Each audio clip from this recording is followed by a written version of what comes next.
अस्सलाम वालेकुम, welcome to my new हैब। This is your teacher Sanobar और आज की वीडियो में हम अकोमोडेशन रिफ्लेक्स करेंगे।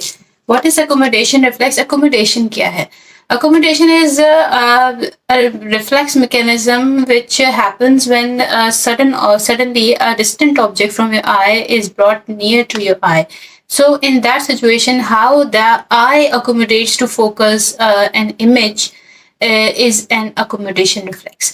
अगर कोई दूर का ऑब्जेक्ट है और अचानक आपके करीब आ गया तो क्या क्या चेंजेस हैं जो आपके आईज के अंदर आएंगी जिनकी वजह से आप उस ऑब्जेक्ट को फोकस कर पाएंगे। सो 3 थिंग्स अंडरगोज दिस। 3 चीजें जो होती हैं वो है कॉन्स्ट्रिक्शन ऑफ प्यूपिल। कॉन्स्ट्रिक्शन ऑफ प्यूपिल होती है, एक मसल होता है स्फिंक्टर प्यूपिली मसल, वो कॉन्ट्रैक्ट होता है तो प्यूपिल कॉन्स्ट्रिक्ट होता है, जिसकी वजह से फोकस जो है वो इस इमेज के ऊपर बढ़ जाता है कि इसको कितना डीपली फोकस करना है, वो बढ़ जाता है focus. The second change is the convergence of the eyeball. Convergence of the eyeball होता है मीडियल रेक्टस मसल की वजह से। Medial rectus muscle is the adductor muscle. Adduction क्या होती है? जनरल एनाटॉमी में आपने पढ़ा होगा कि adduction is something bringing to near to the midline of the body. Body की मिडलाइन की तरफ से मिडलाइन की तरफ कोई भी movement, for example this is my hand like this, और ये बॉडी की मिडलाइन की तरफ आ रहे, this is adduction, and when it's going away from the midline this is abduction.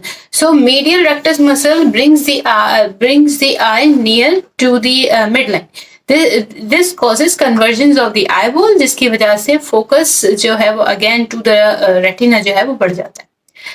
The third thing which is happening in the accommodation reflex is the increase in the curvature of the lens.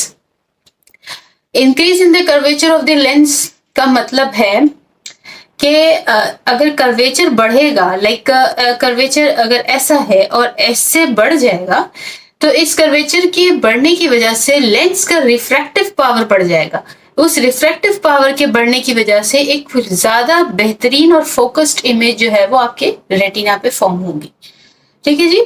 तो इस चीज को हम अपने white board पे study करते हैं क्योंकि हमने ये अकोमोडेशन रिफ्लेक्स जो है वो ऑप्टिक पाथवे के बाद ही कंटिन्यू होना है, जिस तरह से विजुअल रिफ्लेक्स था.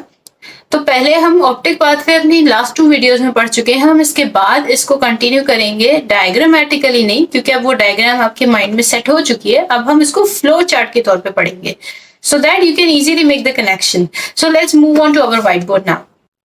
So we are here on our whiteboard और इसके ऊपर मैंने 3 पॉइंट्स लिखे हैं. अकोमोडेशन रिफ्लेक्स को स्टार्ट करने के लिए ये 3 कंपोनेंट्स हैं that has to be kept in mind. The first one I have wrote down is the curvature of the lens. The curvature of the lens is going to increase for this reflex. It's going to increase. Curvature of the lens increase होगा तो lens का power increase होगा ताकि image जो है वो focused हो जाए. Then the second point is the conversion of the eye. The conversions of the eye will also increase, जिसकी वजह से specific जो corresponding points है रेटिना के वहीं पर जाके इमेज फोकस्ड हो जाएगी. The third point is the constriction of the pupil. Constriction of the pupil will increase, जिसकी वजह से मतलब constrict मजीद हो जाएगा pupil, जिसकी वजह से फोकस बढ़ेगा. मैं इसे बुकिश टर्म्स में कहूँ तो increase depth of the focus होगा. These are the 3 C's which will happen in the accommodation reflex.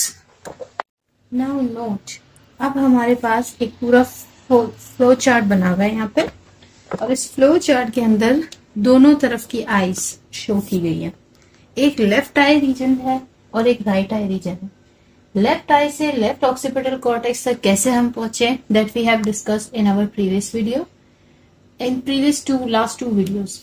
और राइट आई से राइट ऑक्सीपिटल कॉर्टेक्स की तरफ भी इसी तरह से पहुंचे, विच इन्वॉल्व्ड द ऑप्टिक नर्व. ठीक है.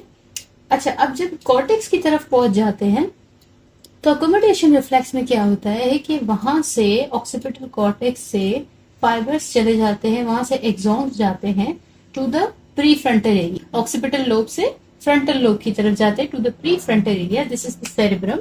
ठीक है.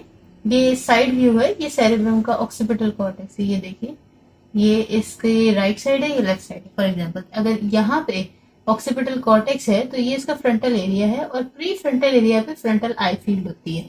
यहाँ से एक्सॉन्स इस तरफ मूव कर जाते हैं। तो इस तरफ जब मूव कर जाते हैं तो वो जाते हैं फ्रंटल आई फील्ड के अंदर, ठीक है। और फ्रंटल आई फील्ड के अंदर वहां से मिड ब्रेन की तरफ they reach it. Mid brain में हमारे पास क्या मौजूद है? एडिंगर वेस्पाल न्यूक्लियस, मेन ओक्यूलोमोटर नर्व न्यूक्लियस। अभी हम प्री टेक्टल न्यूक्लियस की बात नहीं कर रहे, बिकॉज हम अभी ऑप्टिक पाथवे को अभी हम विजुअल रिफ्लेक्स को डिस्कस नहीं कर रहे, ठीक है जी। तो एडिंगर वेस्पाल न्यूक्लियस है और एक मेन ओक्यूलोमोटर नर्व न्यूक्लियस है। वहां से एक्सॉन्स एडिंगर वेस्पाल न्यूक्लियस की तरफ जाएंगे, और this is the parasympathetic nucleus of the oculomotor nerve. तो वाया ओक्यूलोमोटर नर्व जो है वो फाइबर्स आ जाएंगे आपके सिलियरी गैंग्लियन में, which is present in the orbit. And ciliary ganglion जो है वो शॉर्ट सिलियरी नर्व के थ्रू दो जगह पे अपनी इम्पल्सेस को सप्लाई करेगा, एक तो कॉन्स्ट्रिक्टर प्यूपिलरी मसल की तरफ और एक सिलियरी मसल की तरफ। सिलियरी मसल आपका करवा देगा conversion of the lens, constrictor pupillary muscle आपका करवा देगा प्यूपिलरी कॉन्स्ट्रिक्शन, ठीक है। ये दो चीजें क्लियर हो गई। अच्छा, एडिंगर वेस्पाल न्यूक्लियस की तरफ जाते हैं fibres from the frontal I field, और इसके अलावा मेन ओक्यूलोमोटर नर्व न्यूक्लियस की तरफ भी जाते हैं। ये दोनों ओक्यूलोमोटर नर्व के ही न्यूक्लियसेस हैं। जब मेन ओक्यूलोमोटर नर्व की तरफ जाते हैं तो वो, क्योंकि ओक्यूलोमोटर नर्व वहीं से निकल रही है, तो ओक्यूलोमोटर के थ्रू मीडियल रेक्टस मसल की तरफ जाएंगे। मीडियल रेक्टस मसल क्या करवाएगा? Convergence of the eye ball. Convergence of the eye ball की वजह से आई मेंशन्ड के रेटिना की तरफ फोकस बनेगा, रेटिना की तरफ डिस्टेंट फोकल एरियाज बन जाएंगे कि वहां पे इमेज अच्छी फॉर्म हो सके। यही चीज आपकी राइट आई में भी हो रही होगी। तो इन तीन चीजों की वजह से, मीडियल रेक्टस की कॉन्ट्रैक्शन की वजह से हमें conversion of the eyeball मिल गया, सिलियरी मसल की कॉन्ट्रैक्शन की वजह से हमें curvature of the lens increase हुआ मिल गया, और कॉन्स्ट्रिक्टर प्यूपिलरी मसल की कॉन्ट्रैक्शन की वजह से हमारा प्यूपिल कॉन्स्ट्रैक्ट हो गया। तो इन तीनों चीजों की वजह से हमारा अकोमोडेशन रिफ्लेक्स जनरेट हो गया। Now note 3 things in all these. Now अब इस पूरे अकोमोडेशन रिफ्लेक्स के अंदर हमारे पास 2 क्रेनियल नर्व्स इन्वॉल्व है, ठीक है। एक ऑप्टिक नर्व हो गई और दूसरी ओक्यूलोमोटर हो गई। ऑप्टिक नर्व क्यों हो गई? क्योंकि ऑक्सीपिटल कॉर्टेक्स जो है उससे रीच करने से पहले जो पूरा ऑप्टिक पाथवे था, तो वहां पे ऑप्टिक नर्व इन्वॉल्व थी, और एक उसके बाद आ गई हमारे पास ओक्यूलोमोटर नर्व। तो अकोमोडेशन रिफ्लेक्स की इन जनरल बात करें तो ये 2 क्रेनियल नर्व्स इन्वॉल्व है, ठीक है। मसल्स कौन से इन्वॉल्व है? मसल्स हमारे पास इन्वॉल्व है, एक स्फिंक्टर प्यूपिलरी मसल, एक सिलियरी मसल और medial rectus muscle. Among these two are the smooth muscles, ठीक है जी, and this one is the skeletal muscle। ये जो मीडियल रेक्टस मसल है ये मीडियली मौजूद होता है, और इसका काम है conversion of the I balls करवाना और आईज को मीडियली मूव करवाना। इसका काम मेनली है in the adduction. What is adduction? किसी चीज का मिड लाइन की तरफ मूव करना इज द अडक्शन, ठीक है। जनरल एनाटॉमी में जो टर्म्स हमने याद किए थे ये वो है। और किसी चीज का लेटरली मूव करना away from the midline of the body is the abduction, ठीक है। तो medial rectus adduction of the eye करवाता है और lateral rectus abduction of the eye करवाता है। That means it moves the eyeball away from the midline, ठीक है। तो ये 3 मसल्स इन्वॉल्व है।